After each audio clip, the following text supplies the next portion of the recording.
लिए क्या करना चाहिए जिससे हमारी आदत छूटे?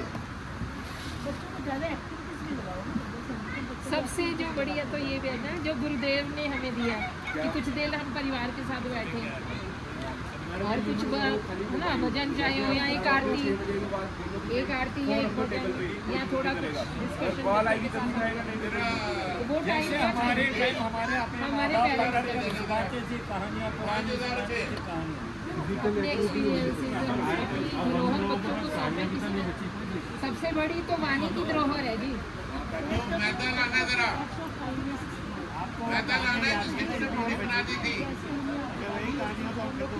सर लालवानी जी एक बोलेगा ना, एक तो सोचेगा ना, फिर आपस में नहीं यस। मैं पहले संगत से क्लास लेती थी बच्चों की, उनको हम बच्चों को सिर्फ यही सिखाते थे, संस्कार देते थे, जैसे श्लोक का सुनाना उनको, और उनको जो घर में हमारी होम रेमेडीज़ हैं वो सब चीज़ें होती हैं बच्चों को वो बताएँ। और ये बच्चे चीज़ें बताना कि कैसे कितने बच्चे पैसे वेस्ट करते हैं कि हम क्रैकर्स में उसमें, हम उनको बोलना कि आपने कुछ ये पैसे में क्यों करते, जैसे आपकी पुरानी किताबें या कुछ भी आप क्यों बच्चों को बोलते हैं, एक उनमें शुरू से आप एक संस्कार डाल दें। फिर बच्चे कहें कि नहीं जी हमें वो क्रैकर्स नहीं चलाने, वो पैसे इकट्ठे करके हमने वो पूरे बच्चों को हमें बुक्स देनी, कॉपीज देनी, तो एक अगर आप बना लेते हो ना तो फिर बन जाता है। तो बच्चों ने क्योंकि हमें हमेशा क्लासेस लेनी, फिर उनको योगा करवाना, डिफरेंट स्टोरीज़ के माध्यम से उनको सब कुछ सिखाना, तो बच्चे बड़े खुश होते थे। और घर से मैंने सामान बना के लेके जाना, उनको जाके थोड़ी कोई चीज़ ऐसी होती है आपको नहीं बनती वैसी बना लेते हैं, और ये बच्चों को सिखाना भी और फिर उनको खिलाना, फिर हमने सब करके बैठते थे।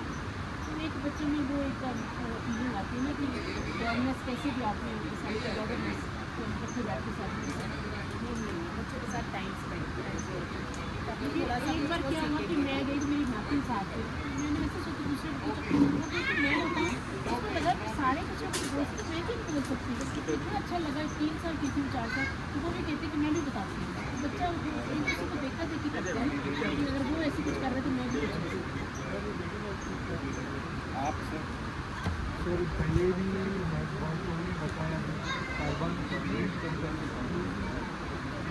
लगाने से हमारी गवर्नमेंट भी कर रही है,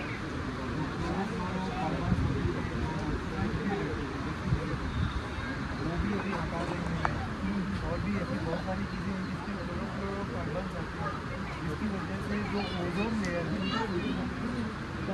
O3 वो डैमेज होता है, तो उसकी वजह से वो भी अभी कम करना चाहिए। काफ़ी गवर्नमेंट भी हमारी काम कर रही है, तो वो एक चीज़ है अगर हमें उसके ऊपर भी ध्यान देना,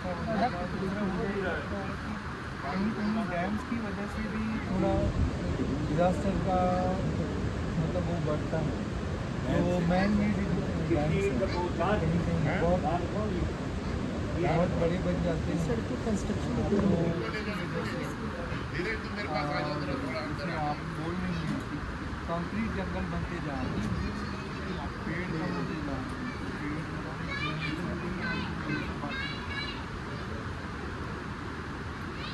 अभी ये जो डिजास्टर उनको फिर से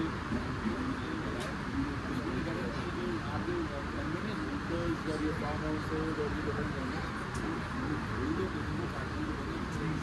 वो तो सारी पहाड़ कटे हैं, पेड़ कटे हैं, पहाड़ का पेड़ नहीं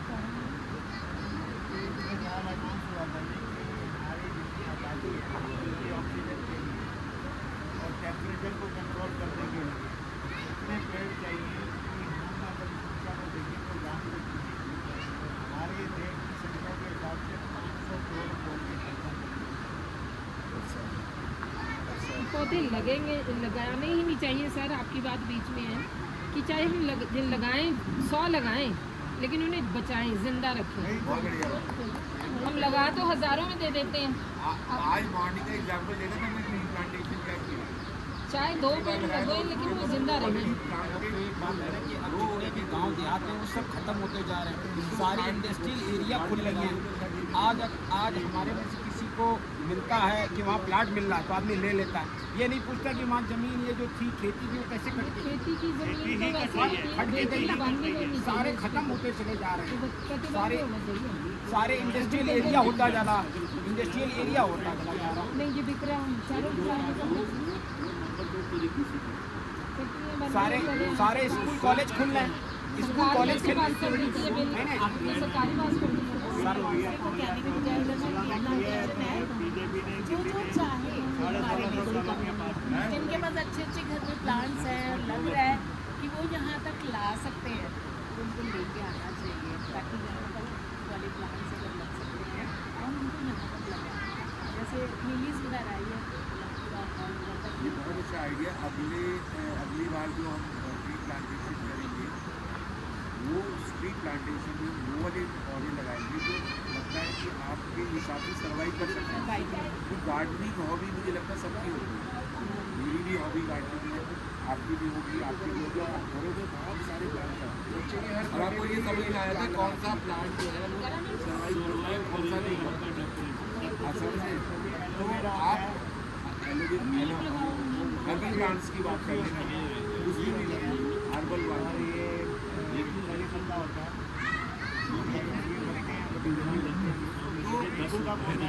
अच्छे प्लांट्स अगर आप लेकर आएंगे और अपने आश्रम में, हाँ हमें भीड़ नहीं चाहिए, सब लाएं ये भी ज़रूरी नहीं है, लेकिन जो लेकर आएगा और आपका पौधा अगर लगेगा तो आपको अपने को बहुत खुशी होगी। गुरु बाबा के आश्रम में हमारे जो बेटे हैं वो ये तो क्या है, तो उनका नाम भी लिखा जाना चाहिए। नाम की जरूरत नहीं, गुरु बाबा है ना, यहाँ पे सिर्फ गुरु बाबा का नाम चाहिए।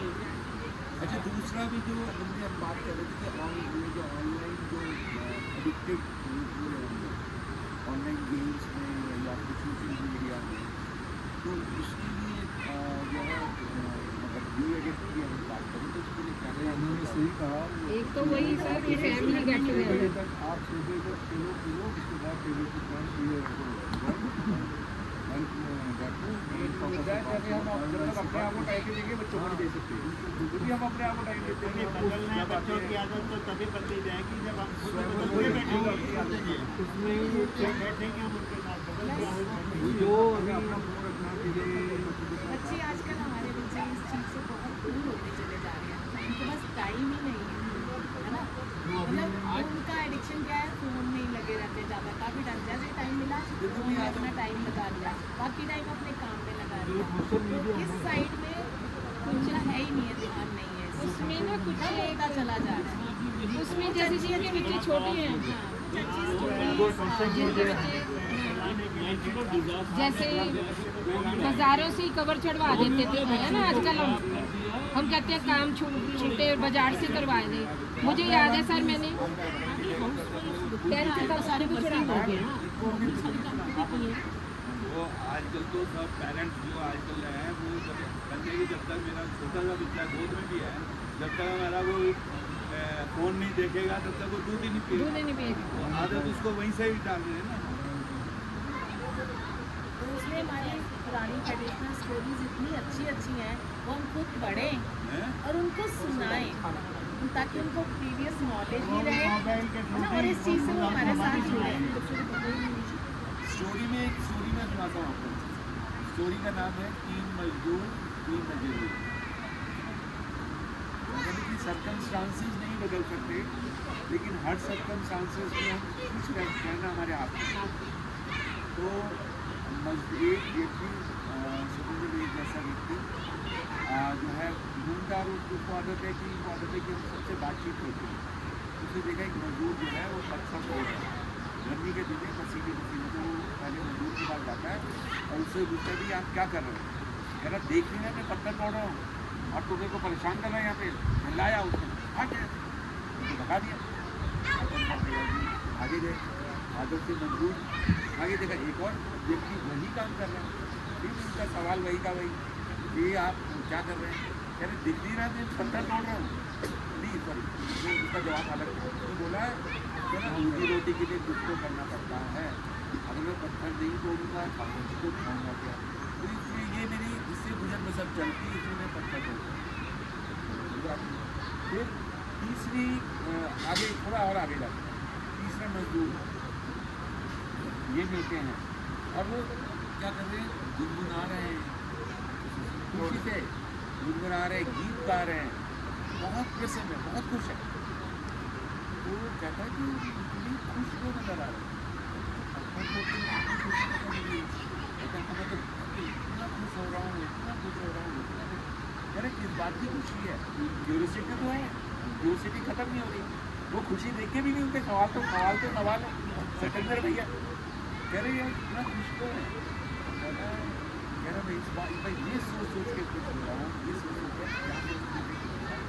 कह रहा है मैं ये सोच के खुश हो रहा हूँ कि जो मैं पत्थर मैं तोड़ रहा हूँ ना, तो सामने ना एक मंदिर बन रहा है, विद्या का मंदिर। उस विद्या के मंदिर में ये पत्थर लगे हुए, और जब हमारे मोहल्ले के, हमारी सोसाइटी के लोग पढ़ेंगे तो मेरा भी उसमें दिखेगा। आप समझिए? तो ये मतलब ये मैं कह रहा हूँ काम तीनों वही कर रहे हैं। कंडीशन भी सबकी सेम ही होगी। ये जब मजदूरी करें तो घर की कंडीशन भी होगी। तो आप कैसे खुश रहें? तो खुश रहने के लिए अगर हम खुश हैं तो मोबाइल फ़ोन में कई बार लोग टेंशन में भी मोबाइल फ़ोन आ जाते हैं। बहुत टेंशन है तो सीधा मोबाइल फ़ोन छोड़ के बैठ जाते हैं। तो अगर हम हमारे घर में खुशियाँ हैं, अगर हम खुश हैं, मतलब हमारे संबंध अच्छे हैं, बड़े लोगों से रिलेशन अच्छे हैं। अगर रिलेशन अच्छे नहीं तो कभी भी आपसी झगड़े में एक कमरा में बैठा, वो मोबाइल में बैठा, दूसरे कमरे में बैठा, कंप्यूटर पे मोबाइल फोन बैठा, तो हमारे संबंध अच्छे होने भी बहुत। मतलब ये इट्स नॉट कि हम सिर्फ कह दें और हो जाएगा। तो रिलेशन जो है वो भी बहुत नहीं करते हैं कि, और वो कहते हैं ऐसा होता है तो अपने आप से ही अभी भी बच्चे अभी और ये अभी का देखो खुश हैं, किसी भी हर हाल में बच्चे पिछली बार भी आए थे, अभी इनके पेरेंट्स नहीं आए। और इसमें जो सोशल मीडिया है उसमें आजकल ऐसे सेटिंग्स आ गए हैं जो हमको बताते हैं कि अपना स्क्रीन टाइम हम लोग उसको फिक्स कर सकते हैं कि मुझे 1 घंटा ही देखना है, तो वो आपको अलर्ट देता है। और फिर कभी कभी उसको हम लोग इग्नोर करते हैं और आगे देखते रहते हैं। तो अगर हम लोग एक अपना जो स्क्रीन टाइम फिक्स करेंगे सोशल मीडिया का कोई भी प्लेटफॉर्म है, तो उससे भी हम लोगों को मालूम पड़ेगा, एक अलर्ट मिलेगा, और उससे हम लोग अपना धीरे धीरे स्क्रीन टाइम कम कर सकते हैं। तो उसके लिए हमारा आँखों को फ़ायदा होगा, हम लोग उससे बाहर निकलेंगे तो बाकी लोगों से बात भी कर पाएंगे। बच्चों को एक और मन ऐसे लगा सकते हैं, जैसे कोई भी बच्चा होगा ना, अगर आप उसको जैसे खेलों में तो डाल देंगे, अगर उसको चीज़ों के लिए कोई काम करवाना चाहिए, उसको मोनिटाइज देंगे, मतलब ये पैसे देंगे, ये पूरे जमा करने हैं, हर छोटे छोटे काम के लिए पैसे देंगे, उसको लगेगा कि हाँ नहीं मेरे काम में उसको क्यों लगेगा कि हम आगे कर रहा हूँ। उससे उसकी एक ना जोड़ने की आदत बढ़ेगी, वो कभी बढ़ेगी नहीं जब उसको कहा जाए आज हम तेरे को खर्ची दे रहे हैं, 1 घंटे के बाद साढ़े 3 को खर्चे नहीं देंगे, अगले कुछ उनको 7 रुपये हो जाएंगे, तो वो बता के अभी लोग पैसे नहीं दोगे तो काम भी नहीं इसमें करेंगे। जो अध्यात्मवाद है, जैसे हमारी रामायण है या श्रीमद् भागवत है, शुभ सागर जिसको कहते हैं, उसमें बहुत अच्छी हमें भगवान जी के बारे में इतनी अच्छी चीज़ें हमें पता चलती हैं। शिवपुराण में वो बच्चों को सुनाई वही सारी, मतलब ये सारी जो पुस्तकें हैं उनको एक एक करके हम एक दिन में एक चीज़ के बारे में पढ़ के बच्चों को सुनाएं, अपने पास बिठाएं, तो उनके मन में कोई अच्छा चीज़ घर करेगी और अच्छी साइड, अच्छी डायरेक्शन। गीता प्रेस गोरखपुर से ना बच्चों के लिए छोटी छोटी आती हैं, बुक्स आती हैं बच्चों की कहानियाँ, जो कि हमारे हैं ग्रंथों से ही, तो वो लेकिन बाल कथाओं के रूप में ना छोटी छोटी पुस्तकें हैं, और बहुत कम पैसे में है, जानवन पैसे में, कोई बहुत ज़्यादा नहीं। गीता प्रेस वालों की हैं, तो उसमें छोटी छोटी कहानियाँ हैं। इसमें तो दोनों का फायदा होगा, जैसे मैडम ने बच्चों को सुनाएंगे, बच्चों का उसमें वो जैसे ऐसा नहीं है कि सिर्फ एक टाइम फिक्स कर ले, जिस टाइम हम बैठे हैं, खाना खाया हमने, थोड़ी देर साथ में मिल के बैठे हैं, उस टाइम पे कुछ एक चीज़ सुना दे, वहाँ से फोटोग्राफ चाहिए, किसी को फोटोग्राफ थोड़ा थोड़ा टाइम, एक में नहीं बैठा ढोलक है जिसको बोला हुआ है।